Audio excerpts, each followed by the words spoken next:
Very warm welcome to all my viewers. We are into fourth session of network analysis. आज हम MCQs करने जा रहे हैं. जो भी अभी तक हमने पढ़ा जैसे कि ग्राफ, ट्रीज, कोट्री एंड मैट्रिसेस के बारे में जो ग्राफ थ्योरी में अभी तक पढ़े हैं उन पे बेस्ड जितने भी कॉम्पिटिटिव एग्जाम्स में क्वेश्चंस आए हैं वो सारे आज डिस्कस करने वाले हैं हम. तो बने रहिएगा इस सेशन में. हमने लास्ट सेशन में कट सेट के बारे में पढ़ा था और इंसिडेंस एंड टाइसेट मैट्रिक्स के बारे में पढ़ा था. कट सेट कंप्लीट नहीं किया था, आज उसे भी कंप्लीट करेंगे और उसके बाद चलेंगे अपने एमसीक्यूज में. तो स्टार्ट करें आज का सेशन. देखिए, हम यहाँ पे कट सेट मैट्रिक्स यहाँ तक पढ़ा था जिसमें हमने कहा था एक ग्राफ है. ग्राफ में मिनिमल सेट ऑफ ब्रांचेस को जिनको अगर रिमूव किया जाए नेटवर्क में से तो एक कनेक्टेड ग्राफ अनकनेक्टेड हो जाए तो ऐसे सेट ऑफ ब्रांचेस को हम क्या कहते हैं, कट सेट. तो देखिए, इस पर्टिकुलर ग्राफ में जो हम लास्ट प्रीवियस सेशन में लेकर के चल रहे थे, इसमें हमारे पास टोटल 5 ब्रांचेस थी एंड 4 नोड्स थे. इसमें ऐसे पॉसिबल कट सेट्स हमने 6 आइडेंटिफाई किए थे. इन 6 कट सेट्स में देखो, कट सेट नंबर 1, अगर हम 3 और 4th ब्रांच को इस नेटवर्क में से या इस ग्राफ में से हटा देते हैं तो your C node becomes isolated, वो अलग हो जाती है. Remaining A, B and D ये अलग नोड्स हो जाती हैं. तो मैंने आप लोगों को लास्ट सेशन में भी बताया था, जब भी हम कट सेट्स आइडेंटिफाई कर रहे हैं तो हम पहले कोशिश करेंगे एक नोड को आइसोलेट करने की. फिर अ ग्रुप ऑफ नोड, मतलब 2 nodes at a time isolate किया जाएगा आपके remaining part of the graph से. और इसी तरीके से if you are having larger number of nodes in the graph तो what we will do is, एक नोड के बाद फिर try to remove 2 nodes from the graph, then 3 nodes from the graph and similarly आगे और करते रहेंगे. यहाँ पे हमारे पास सिर्फ 4 नोड्स हैं तो हमने पहले एक नोड आइसोलेट किया तो हमारे पास कुछ कट सेट्स बने जैसे कि C1, C2, C3 and C4. उसके बाद हमने दो नोड्स को अलग करने की कोशिश करी और तब हमारे पास 2 ग्राफ बने, या कह लीजिए एक ब्रांच अलग करने की कोशिश करी. तो देखिए, हमारे पास 6 कट सेट्स थे. इनसे अगर आपने कट सेट मैट्रिक्स डेवलप करनी है तो जिस तरीके से हम टाइसेट मैट्रिक्स डेवलप करते थे, कुछ उसी तरीके से हम यहाँ कट सेट मैट्रिक्स भी डेवलप करने जा रहे हैं बेटा. कट सेट मैट्रिक्स डेवलप करने के लिए मैं यहाँ पे पहले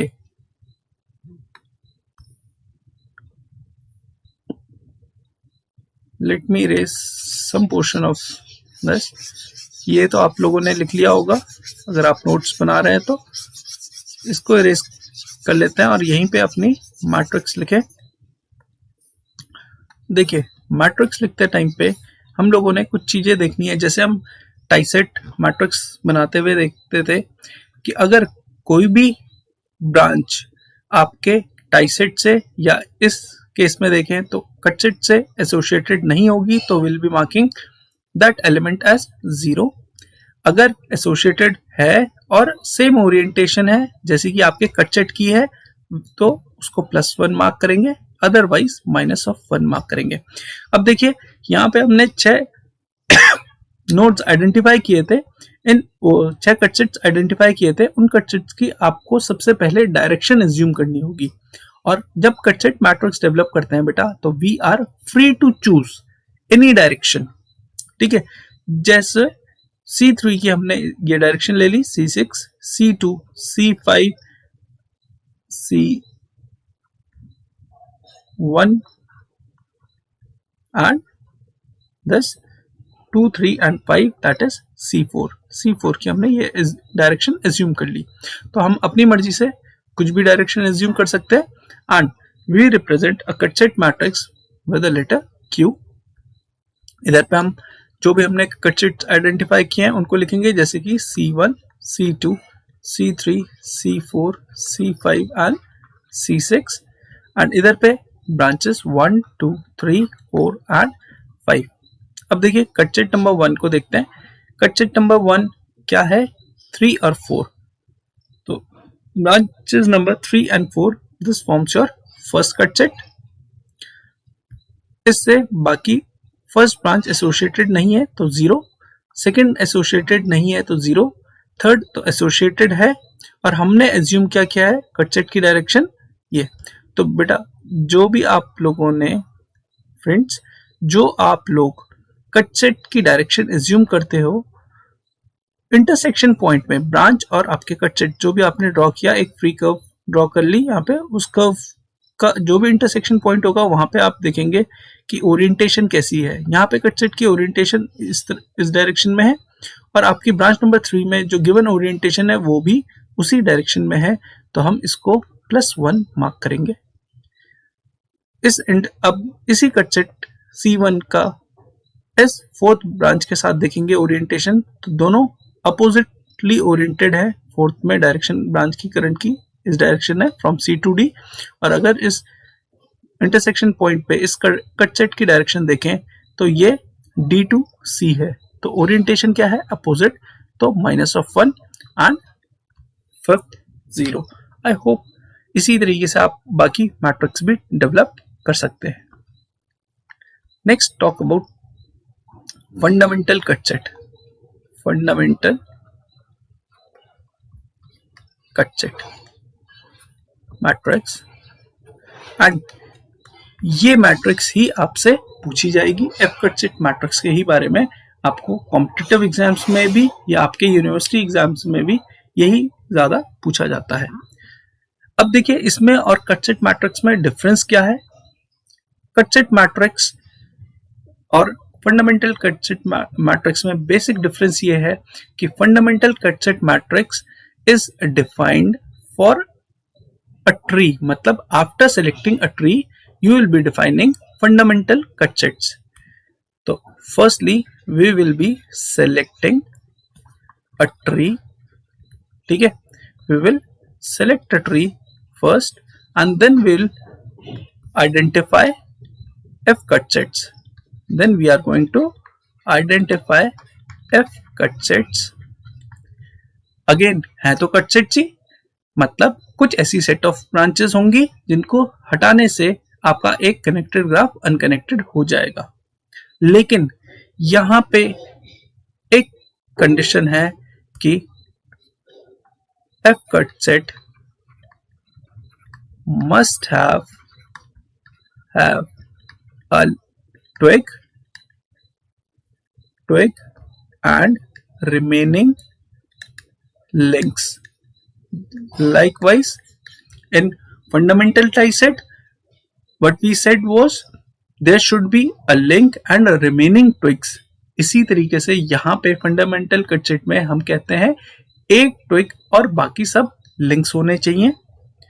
अब जिस मैट्रिक्स को अभी तक लेते हुए हम सारी मैट्रिसेस डेवलप किए हैं उसी को अभी भी लेकर के चलते हैं। 1 2 3 4 and 5, let the orientation be like this. Now अभी हमने कहा किस तरीके से डेवलप करना है। सबसे पहले we are suppose to select a tree. अब out of many trees from this graph, let me select a tree 2 3 and 4, ठीक है। on selecting this tree, और you may have selected 1 2 3, आप ऐसे भी select कर सकते थे एक tree. this is 1, this is 1 2 and 3 and 4 and 5 here are your links। तो ये आपकी इच्छा है, ट्री तो आप कोई सी भी सिलेक्ट कर सकते हो आर्बिट्रेरीली। अब यहाँ पे देखिए अगर मैं इस ट्री को सिलेक्ट करता हूँ, इसको नहीं कर रहा हूँ, तो यहाँ पे किस तरीके से हम एफ कट सेट आइडेंटिफाई करेंगे। Will take 1 twig and remaining lengths. तो let me try to isolate each node from the graph. If I want to isolate D node from this graph, then कौन कौन सी set of branches जिसको मेरे को remove करना है तभी isolate किया जा सकता है, 1 4 और 5। अब देखते हैं क्या इसमें कितनी ट्विग्स हैं और कितने लिंक्स हैं। तो we have 1 link, 1 twig and 2 links. तो हमारी डेफिनेशन जो एफ कट सेट की है उसके अकॉर्डिंगली एक ट्विग और बाकी लिंक्स कितने भी हो सकते हैं, तो yes this is a possible cut set. तो CF1 इज 1, 4 एंड 5 अगर मैं D को आइसोलेट करूं तो। अब देखिए C पे आ जाते हैं। C को अगर आइसोलेट करेंगे या रिमूव करना चाहेंगे बाकी remaining part of the graph से, तो मेरे को 3 और 5 इन दो ब्रांचेस को रिमूव करना होगा। और 3 और 5 को अगर मैं रिमूव करता हूं तो इसमें एक ट्विग रिमूव हो रही है और एक लिंक रिमूव हो रहा है, तो this is a valid cut set. Again CF3 अगर देखो तो B नोड को अगर आप आइसोलेट करना चाहते हो तो क्या होगा, आप B नोड को आइसोलेट कर सकते हो। अगर B नोड को अगर मैं आइसोलेट करूंगा तो मेरे पास 2 ट्विग्स आ रही हैं, तो ऐसा नहीं किया जा सकता। I hope it is clear to you. B node को अगर आइसोलेट करोगे तो बेटा आपको ब्रांच नंबर 2 और 3 को रिमूव करना पड़ेगा। तो अगर 2 ट्विग आ रही हैं तो 2 ट्विग नहीं आ सकती फंडामेंटल कट सेट में, तो वो हमारे एफ कट सेट की डेफिनेशन में फिट नहीं बैठता है, तो B को आप रिमूव नहीं कर सकते फंडामेंटल कट सेट बना करके। अब A नोड को देखिए, A नोड को अगर मैं आइसोलेट करना चाहूं तो भी मेरे को मिनिमम 2 ट्विग्स को रिमूव करना पड़ेगा इस ग्राफ के अकॉर्डिंग, तो A नोड को भी आइसोलेट करते हुए कोई फंडामेंटल कट सेट नहीं बन रहा है। अब इसके बाद देखते हैं, देखो सिंगल नोड्स आइसोलेट करने की आपने कोशिश कर ली, ठीक है। उसके बाद अब 2 नोड्स की सेट या एक ब्रांच इन अदर वर्ड्स, तो देखिए BC और AD को यहाँ पे अलग किया जा सकता है, ठीक है। किया जा सकता है कैसे, अगर मैं एक ऐसा कट सेट लूं जिसमें 2, 4 और 5 आए। यहाँ पे देखो 2, 4, 5 अगर मैं इसको एक कट सेट कहता हूँ, कट सेट नंबर 3, इसमें ब्रांच नंबर 2 वो एक ट्विग है, 4 और 5 they are links. I hope I am clear to you. तो this is your one more cut set. तो एक कट सेट आपको ये मिला, एक कट सेट ये मिला, तो this was CF1, this is CF2 and this is CF3।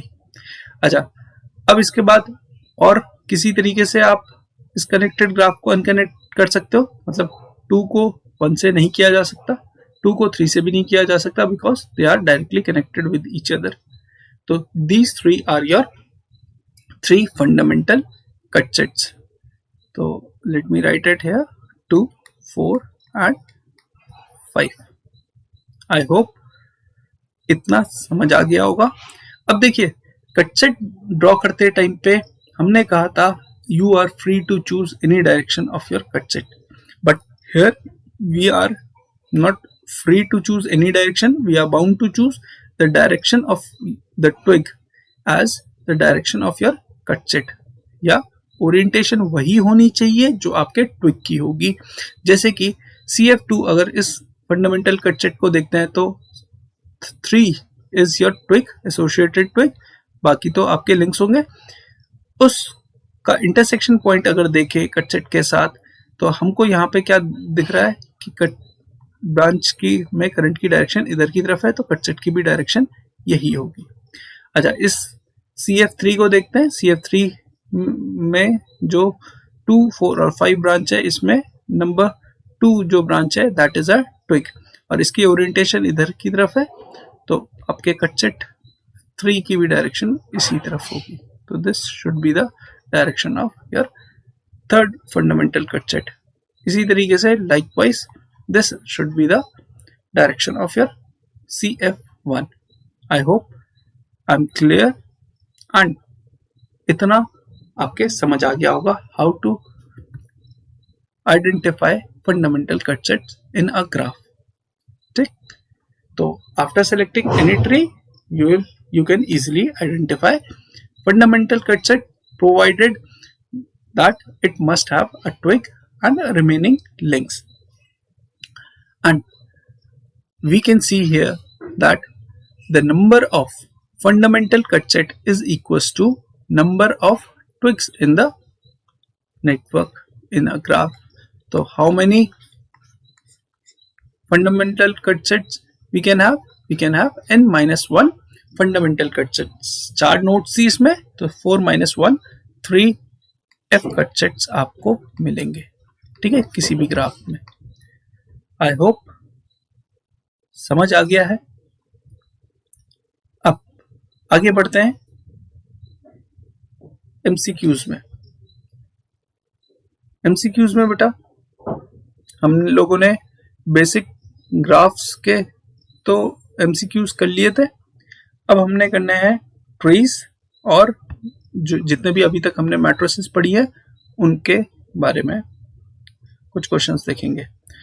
तो let me start the MCQ session now.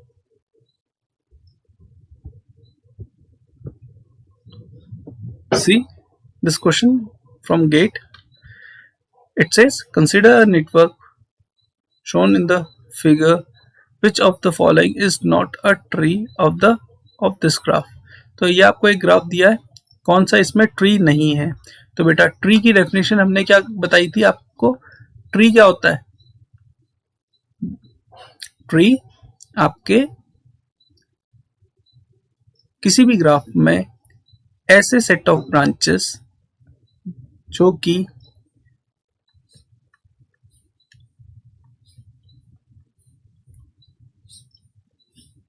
कोई भी क्लोज लूप फॉर्म ना करे, ठीक है। तो if you are having n number of nodes in a graph, तो you will be having n minus 1 number of twigs, ऐसी ब्रांचेस, सेट ऑफ ब्रांचेस जो कि आपका कोई भी क्लोज लूप फॉर्म ना कर रही हो, तो उसको आप क्या कहते हो, ट्री कहते हो। तो ऐसा इम्प्रॉपर सबग्राफ, अगर टेक्निकल वे में बोला जाए तो it is an improper subgraph without a close path. तो अगर ये ग्राफ है तो उसके लिए ये एक पॉसिबल ट्री है। इसी तरीके से मैंने आप लोगों को ट्री आइडेंटिफाई करना बताया है। अब इसमें देखिए पहला वाला ऑप्शन जो है, इसमें 4 नोड्स है, 4 ही नोड्स आपके एक्चुअल ग्राफ में भी हैं, तो इट इज एन इम्प्रॉपर सब ग्राफ। बाकी चारों ऑप्शंस देखें तो सभी आपके इम्प्रॉपर सब ग्राफ ही हैं, क्योंकि सब में ही चारों नोड्स हैं आपके। लेकिन बी ऑप्शन को अगर आप देखें तो इसमें एक क्लोज पाथ भी है, तो यहाँ पे एक क्लोज पाथ बन रहा है, तो this is not your tree. तो this is your correct option, that it is not a tree of the graph. Now next question, for the network graph shown in the figure given above, which of the following is not a tree? Again उसी तरीके का एक similar question यहाँ पे भी दिया हुआ है। 4 नोड्स हैं, देख लेते हैं, सारे ही आपके इम्प्रॉपर सबग्राफ दिया है, तो इम्प्रॉपर सबग्राफ होना चाहिए। ये तो आपके सारे ही ऑप्शंस सेटिस्फाई करते हैं, लेकिन दूसरी चीज क्या होनी चाहिए, नो क्लोज पाथ, और इसमें ये इसको फुलफिल नहीं कर रहा, तो this is not your tree. I hope I am clear. Next और क्वेश्चन लेते हैं। इसमें देखिए कहता है कि एक ग्राफ है जो ऊपर दिया हुआ है, इनमें से कौन सा ट्री नहीं है। तो इस तरीके के बहुत सारे इजी क्वेश्चंस आते हैं फ्रॉम ग्राफ थ्योरी। इसमें भी देखिए कोई ऐसा है जो जिसमें क्लोज पाथ फॉर्म ना हो रहा हो। यस, ये 3 जो हैं इनमें कोई भी क्लोज पाथ फॉर्म नहीं हो रहे, लेकिन डी ऑप्शन जो है इसमें एक क्लोज पाथ फॉर्म हो रहा है, तो ये आपका ट्री नहीं होगा। तो this is your correct option.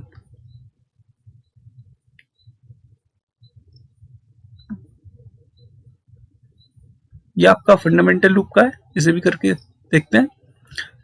In the graph shown one possible tree is found by branches 4, 5, 6 and 7। तो देखिए यहाँ पे कितनी नोड्स दे रखी हैं, 5 नोड्स दे रखे हैं आपको। 4th ब्रांच ये कनेक्टेड है, 5th is connected between these 2 nodes, 6th and 7th।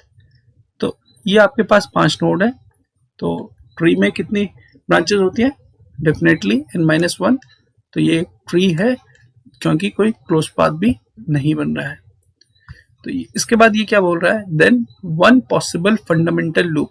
अब एफ लूप के लिए हमने क्या बताया था? एफ लूप क्या होता है? One link and remaining twigs. I hope सबको याद होगा ये जो मैंने बताया था। फ्रेंड्स, एफ लूप एक link remaining twigs, F cut set एक ट्विक रिमेनिंग लिंक्स। तो यहां पे देखते हैं बेटा, जो ऑप्शन दिए हुए हैं, वन पॉसिबल फंडामेंटल लूप, 1 4 5, 4 और 5 दो ट्विग्स हैं एंड 1 आपका लिंक है। तो 1 यहां पे आएगा, 4 एंड 5। ठीक है। अब देखिए इसमें 6 और 7 भी आ रहा है। बिना 6 और 7 के क्या 1 और 1 4 और 5 एक लूप फॉर्म कर रहे हैं? नहीं कर रहा है। तो this is not your correct option. Next is 2 3 and 5। तो 2 यहां पे है, दिस इज योर लिंक। 3 यहां पे है। अब इसमें 2 और 3 दोनों ही लिंक हैं, तो दो लिंक तो हो ही नहीं सकते। कंडीशन क्या है? एक ही लिंक होना चाहिए। तो डियर फ्रेंड्स, एक लिंक है, होना चाहिए था, यहाँ पे दो लिंक्स आ गए हैं, तो ये भी आपका करेक्ट ऑप्शन नहीं होगा। Next, moving on to third option, 3 4 and 8। तो 3 यहाँ पे है, 4 ये रहा, 8 ये ब्रांच है, तो ये भी एक लिंक है। तो 3 4 और 8 में बेटा अगेन दो लिंक्स है और वैसे भी लूप फॉर्म नहीं हो रहा है, तो ये भी आपका करेक्ट ऑप्शन नहीं होगा। अब बात करते हैं लास्ट 6 7 एंड 8। 6 7 एंड 8 अगर देखते हैं तो एक लूप फॉर्म हो रहा है, ठीक है, और इसमें एक लिंक है और बाकी दो ट्विक्स हैं। तो D option is your correct option. I hope ये समझ आ गया होगा। नेक्स्ट आगे बढ़ते हैं। इसी तरीके से एक ये भी क्वेश्चन है जिसमें बोला गया था कि कौन सा ट्री नहीं है। तो फॉर द सेम रीजन आपको एक क्लोज पाथ मिल रहा था सी ऑप्शन में, तो इसलिए ये सब क्वेश्चंस हम पहले कर चुके हैं। What is the total number of trees for the graph shown. तो ये ग्राफ दिया हुआ है बेटा, इसमें आपको बताना है ट्री कितना है। तो हम क्या करते हैं बेटा, determinant of A into A transpose, this is the number of possible trees. Well, trees. तो आप अपनी तरफ से कुछ भी ओरिएंटेशन ले लीजिए, डेवलप इंसिडेंस मैट्रिक्स एंड उसके बाद उस रिड्यूस इंसिडेंस मैट्रिक्स का ट्रांसपोज लेके A into A ट्रांसपोज कीजिए, उसका डिटर्मिनेंट निकालिए, और for this graph it is 60। अगर आपको सॉल्यूशन देखना है तो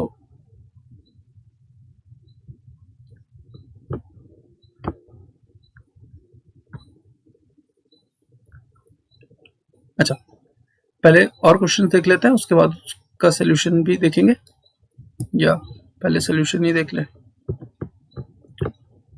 देखिए इसी तरीके का एक question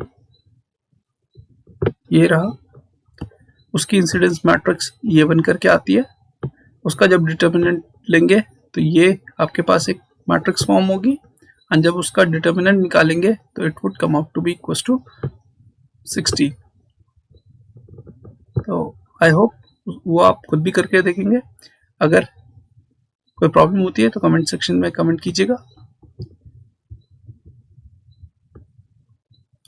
next is consider the following statement with regard to a complete incidence matrix. तो कंप्लीट इंसिडेंस मैट्रिक्स अगर मैं याद दिलाऊं, उसको हमने रिप्रेजेंट किया था AC से। हमने कुछ प्रॉपर्टीज पढ़ी थी कि इसके कॉलम के सम की जितनी भी एंट्रीज होती हैं, कॉलम के एंट्रीज की जितना भी सम होता है वो हमेशा 0 बन करके आएगा। तो एक ये प्रॉपर्टी होती है। उसके बाद हमने कहा था अगर इसका कंप्लीट इंसिडेंस मैट्रिक्स का डिटर्मिनेंट लेंगे तो 0 बन करके आएगा। तो देखिए पहला ऑप्शन, पहला स्टेटमेंट क्या है, the sum of entries in any column is 0। तो yes, this is true for AC। Second, rank of matrix is n-1 where n is number of nodes. And thirdly ये क्या कह रहा है, determinant of matrix of a closed loop is 0। तो देखिए ये भी सही है, ये भी सही है। रैंक क्या होती है, n-1, क्योंकि एक रो को आप हटा भी सकते हो। तो यहाँ पे D आपका सही ऑप्शन हो जाएगा। तो आई होप अभी तक जितने भी क्वेश्चंस करवाए हैं वो सभी आपको बहुत इजी लग रहे होंगे। तो ग्राफ थ्योरी में जो भी क्वेश्चंस आते हैं बेटा बहुत ज़्यादा डिफिकल्ट नहीं होते हैं, आप इजीली इन सब क्वेश्चंस को कर सकते हो।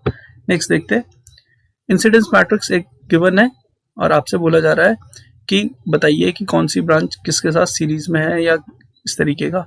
तो let us first develop graph from this given incidence matrix. तो सबसे पहले हमको क्या करना होता है, ये चेक करना होता है whether this is your complete incidence matrix और नॉट। जब आपके पास एक कंप्लीट इंसिडेंस मैट्रिक्स होगी तभी आप उससे एक ग्राफ डेवलप कर पाओगे। तो देखो ग्राफ ड्रॉ करने के लिए पहले ये देख लेते हैं कंप्लीट इंसिडेंस मैट्रिक्स है या नहीं। Sum of all the column entries is equal to 0। देखो यहाँ पे भी 0 है, इधर इसी तरीके से सारी ही कॉलम्स का सम अगर देखते हो तो 0 बन करके आ रहा है। तो this is your complete incidence matrix. अगर इससे ग्राफ ड्रॉ करना है तो कितने नोड्स हैं, 4 नोड्स हैं। तो 4 नोड अपनी तरफ से कुछ भी ड्रॉ कर लीजिए। लेट्स से ये वो 4 नोड्स थे। अच्छा, पहली ब्रांच जो है बिटवीन 1 और 4th नोड कनेक्टेड है। पहले इसे नाम दे देते हैं 1, 2, 3 and 4।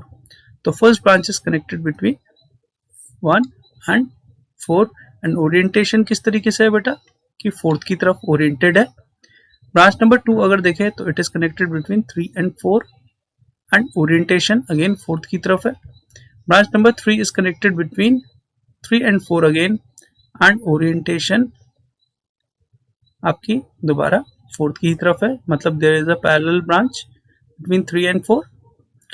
But now 4th branch is between 1 and 2। तो 1 एंड 2 के बीच में ये है एंड ओरिएंटेशन 1 की तरफ है। ठीक है। 5th branch is between 2nd and 3rd node. तो ये आपकी एक ब्रांच बन गई and it is oriented towards node 2 and last 6th branch is connected between 1 and 3. So let me draw a branch between 1 and 3 and its orientation is towards 1.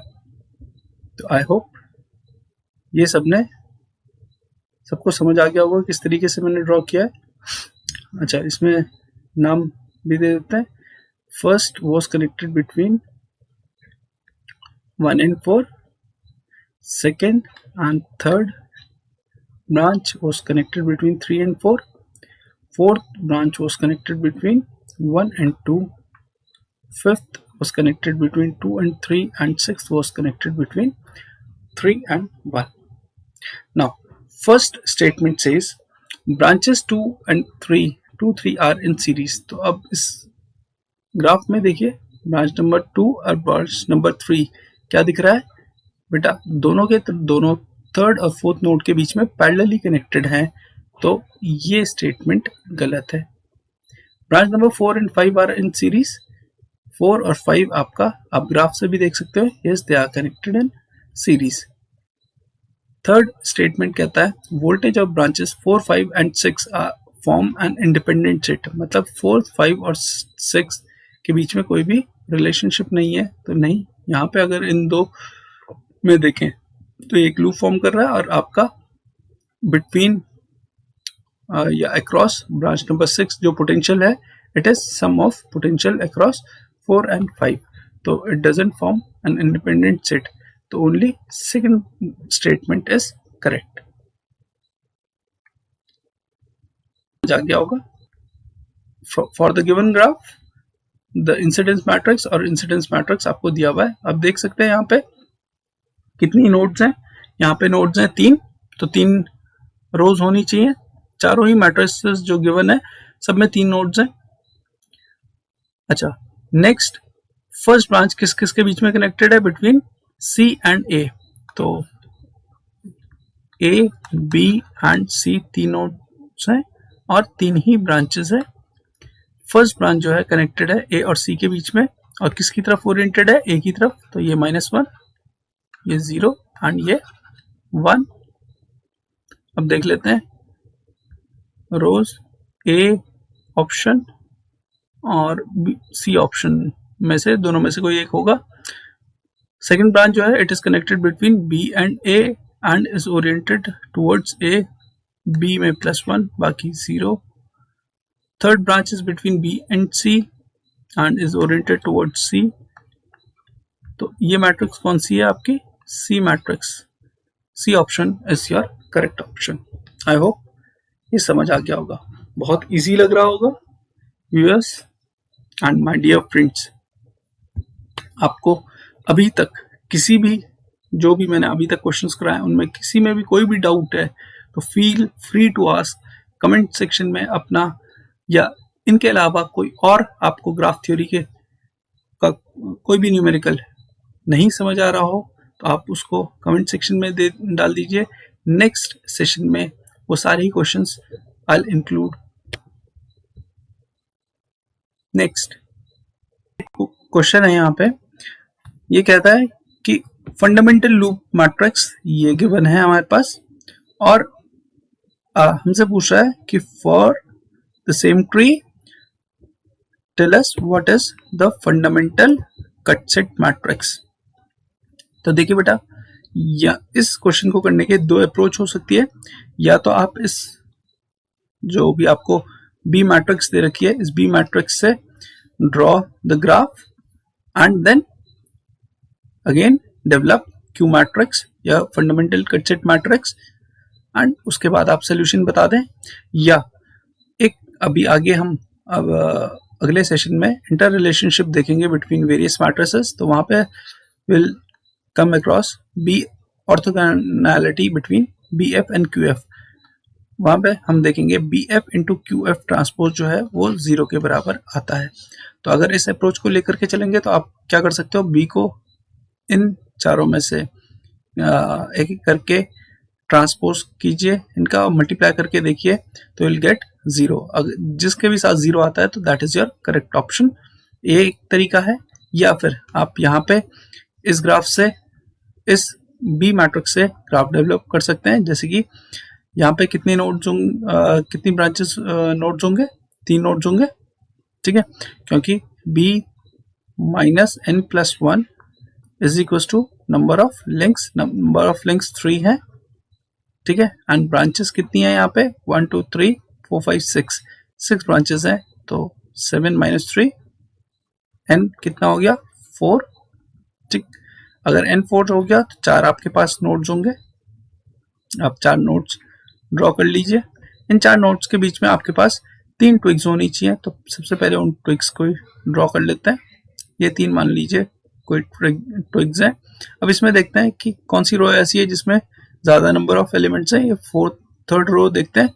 Third row में ये twig की information दे रहा होगा और बाकी ये links की, sorry loop matrix है तो ये लिंक की और बाकी ये ट्विग्स की. तो मान लेते हैं कि ये एक लिंक है और बाकी ये 3 ट्विग्स हैं. तो इसमें लिंक की जो भी डायरेक्शन है उसमें एक ट्विग की डायरेक्शन जो आपके लिंक की डायरेक्शन है वही है और बाकी दोनों की अपोजिट है. तो मतलब कुछ इस तरीके से बाकी 2 आर्म्स बना दी. ठीक है, अब बाकी 2 फंडामेंटल लूप्स एफ लूप्स देखे तो देखिए, पहले लेट मी नेम देम. इसको हमने थर्ड ब्रांच कह दिया, फोर्थ, फिफ्थ एंड सिक्स्थ। तो दिस इज योर फोर्थ, जिसकी ओरिएंटेशन आपने सेम रखी थी, फिफ्थ एंड सिक्स्थ। अब देखिए सिक्स्थ के साथ एक और लिंक मिल करके एक एफ लूप बनता है, तो सिक्स्थ के साथ सेकेंड ब्रांच मिलेगी and together they will form a fundamental loop and the direction is such that it is oriented in the opposite direction। तो अपोजिट डायरेक्शन मतलब अगर आपके लिंक की डायरेक्शन ये रहेगी और इसकी भी सेम, तो दोनों सेम ओरिएंटेशन हो गई, तो यहाँ पे लिंक की डायरेक्शन क्या हो जाएगी, ये। ठीक है, इसी तरीके से अगर फर्स्ट रो को देखें तो फर्स्ट और फोर्थ ब्रांच, तो first and fourth, first here is link, तो ये सारे आपके लिंक्स हैं पहली तीन। ठीक, इसके ओरिएंटेशन वही है जो आपके ट्विक की है, तो लिंक की ओरिएंटेशन भी वही रहेगी। तो this is your graph from this B matrix. अब ये 1, 2 and 3, these three are links, remaining 4, 5, 6 are your twigs। अब देखिए कटचिट्स की बात करें तो कटचिट क्या होता है, एक twig and remaining links. Fourth twig के साथ अगर हम कटचिट फॉर्म करें तो 1, 3 and 4 this forms a cut set. तो ये आपका C1 हो गया। With fifth twig I can form it with third link, third branch, and with sixth twig I can form a kutchit with 2 and 3। तो तीन ये कटचिट हो गए, C2 and let's say this is C3। अब इसकी orientation क्या होगी, as per twig ये ओरिएंटेशन रहनी चाहिए, 3 की ये और 4 की ये ओरिएंटेशन होनी चाहिए। क्लियर। अब देखो एक रो ऐसी होनी चाहिए, ये जो चार ऑप्शंस आपको दे रखे हैं, इन चार ऑप्शंस में से एक रो ऐसी होनी चाहिए जिसकी ट्विक की जो डायरेक्शन है वही आपके दोनों लिंक्स की है, तो मतलब तीनों एलिमेंट्स पॉजिटिव 1 होने चाहिए। और एक रो ऐसी होनी चाहिए जिसमें तीन एलिमेंट्स हो, एक जो आपकी ट्विक की डायरेक्शन है उसके अपोजिट आपके बाकी दोनों, मतलब एक रो ऐसी होनी चाहिए जिसमें 1, -1, -1 हो और दूसरी 1, 1, 1, और एक रो में आपके दोनों पॉजिटिव 1 होने चाहिए, बाकी एलिमेंट 0 हो सकते हैं। तो देखिए ऐसे मैट्रिक्स कौन कौन सी है। पहली मैट्रिक्स को देखें तो एक रो ऐसी है जिसमें 2 -1 है और एक +1 है, तो ये वाली रो कह सकते हैं। बाकी दूसरी रो दोनों पॉजिटिव 1, थर्ड रो तीन एंट्रीज पॉजिटिव 1 की, तो ये एक पॉसिबिलिटी है। अभी बाकी ऑप्शंस भी देख लेते हैं। सेकंड ऑप्शन में देखें -1, 2 पॉजिटिव 1, -1 और 2 पॉजिटिव 1 ये नहीं आना है, तो ये रिक्वायर्ड मैट्रिक्स सोल्यूशन नहीं है। अब देखिए इसमें 3 पॉजिटिव 1 ये वाली हो सकती है, उसके बाद -1 +1 ऐसा कोई भी रो नहीं होनी चाहिए, तो ये भी नहीं होगी। और इसी तरीके से इसमें देखेंगे तो इसमें तो 3, 4, 5 एंट्रीज वाली रो ऐसा तो बनना ही नहीं है, तो A is your correct option. I hope समझ आ गया होगा। अभी मैं एक्सप्लेन कर रहा था तो इसलिए हो सकता है थोड़ा टाइम ज़्यादा लगे, अदरवाइज आपको इसको करने में हार्डली 1 मिनट भी नहीं लगेगा। नेक्स्ट क्वेश्चन देखते हैं। It says number of fundamental cut set of any graph will be. तो फ्रेंड्स हम लोग ऑलरेडी डिस्कस कर चुके हैं इस तरीके के क्वेश्चन बहुत बारी कि एफ कट सेट जो होते हैं वो कितने होंगे। मैंने आप लोगों को एफ कट सेट की ऑर्डर भी बताया था। एफ कट सेट का ऑर्डर क्या होना चाहिए, n-1 क्रॉस b। यहाँ पे n-1 क्या है, ये है नंबर ऑफ कट सेट्स, और n-1 ही हमारे पास क्या होती है, नंबर ऑफ ट्विग्स। तो A option is your correct option. I hope समझ आ गया है, बहुत ही इजी है। अब देखिए आपको ये ग्राफ दिया है, इस ग्राफ में कहता है कि बताइए number of trees and number of cut sets कितने हैं। तो नंबर ऑफ ट्रीज किस तरीके से बताते हैं हम, नंबर ऑफ ट्रीज बताने का तरीका क्या है, डिटर्मिनेंट ऑफ ए ट्रांसपोज।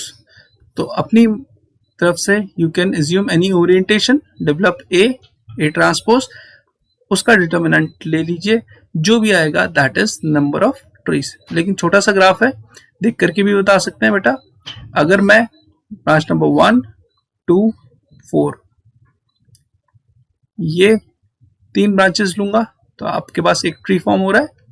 अगर मैं 1, 3 एंड 4 ये लेता हूं तो भी ट्री फॉर्म हो रहा है। तो एक ट्री ये हो गया, एक ट्री ये हो गया।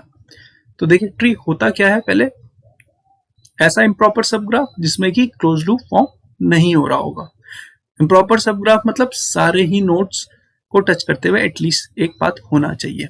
तो देखो यहाँ पे अगर मैं फर्स्ट ब्रांच के साथ ब्रांच नंबर 2 और ब्रांच नंबर 3 लेता हूं तो भी तो कोई क्लोज लूप फॉर्म नहीं हो रहा है, क्योंकि ये इंटरसेक्शन पॉइंट नहीं है।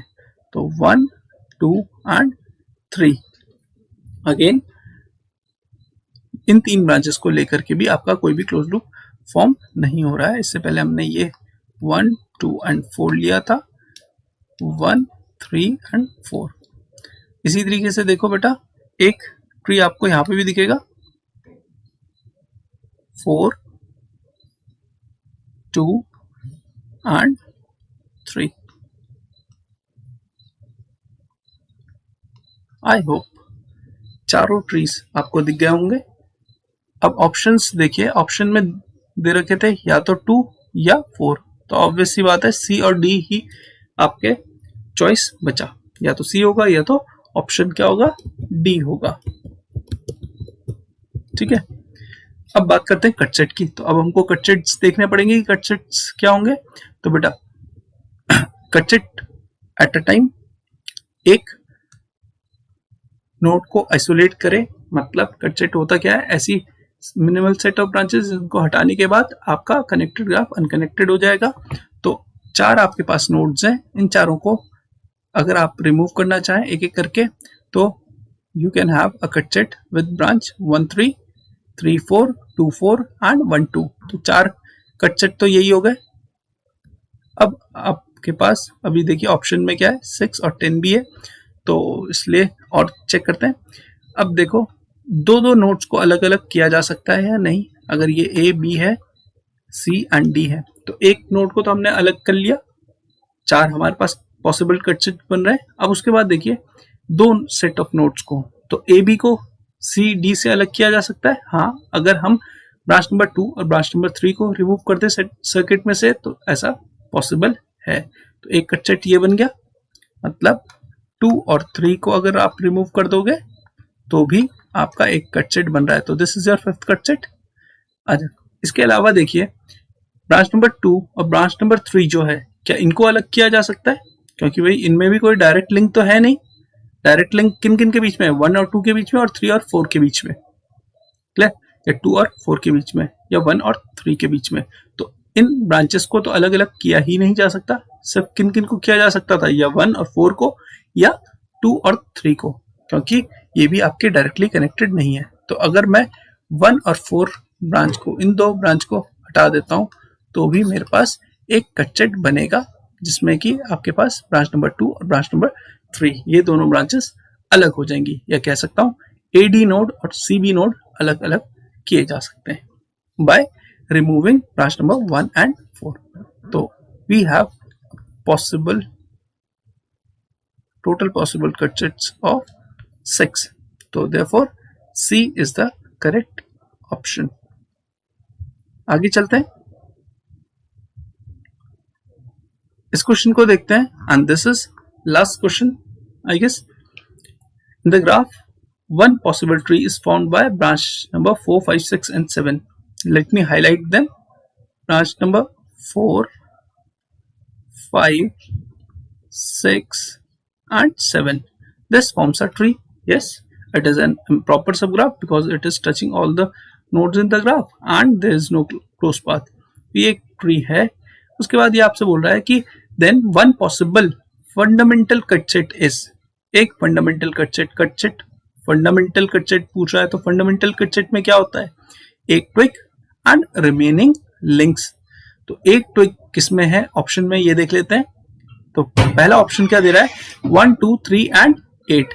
1, 2, 3 एंड 8 चारों ही अगर आप यहां देखें तो कोई भी हाईलाइटेड ब्रांच नहीं है, तो मतलब ये चारों की चारों क्या है, लिंक्स। तो ये आपका ए ऑप्शन तो गलत हो गया, ये तो नहीं हो सकता। सेकंड ऑप्शन देखते हैं, 1 2 5 एंड 6, 1 2 5 एंड 6, 5 एंड 6 दो ट्विग्स आ रही हैं, तो ये भी आपका ऑप्शन नहीं है। सी ऑप्शन देखें, 1 5 6 एंड 8, 1 5 6 एंड 8, तो again 5 and 6 these two are twigs, तो ये भी ऑप्शन नहीं है। 1 2 3 7 एंड 8, 1 2 3 7 8, अब देख लेते हैं इसे यहाँ पे, 1 2 3 7 and 8, 1 2 3 and 8 are links and 7 is your twig. So this is one possible cut set of this graph. I hope easy लगे होंगे। जितने भी आज हमने MCQs सॉल्व किए हैं वो काफ़ी इजी थे, और इसी लेवल का क्वेश्चंस आपको चाहे गेट या EAC के क्वेश्चंस इसी लेवल के आपको मिलेंगे from this graph theory method. I hope you all like this session. अगर आपको कोई और क्वेरी है तो right in the comment section, and अगर आपके कोई और क्वेश्चन है जिसको आप मुझसे पूछना चाहते हैं तो एक उस क्वेश्चन का पिक ले कमेंट सेक्शन में भेज दीजिएगा। I try to solve in the next session. In the right side of this video आपको एक छोटा सा सब्सक्राइब का ऑप्शन दिख रहा होगा। Please hit the subscribe button for the notification of upcoming videos. Thank you for joining MSD online classes.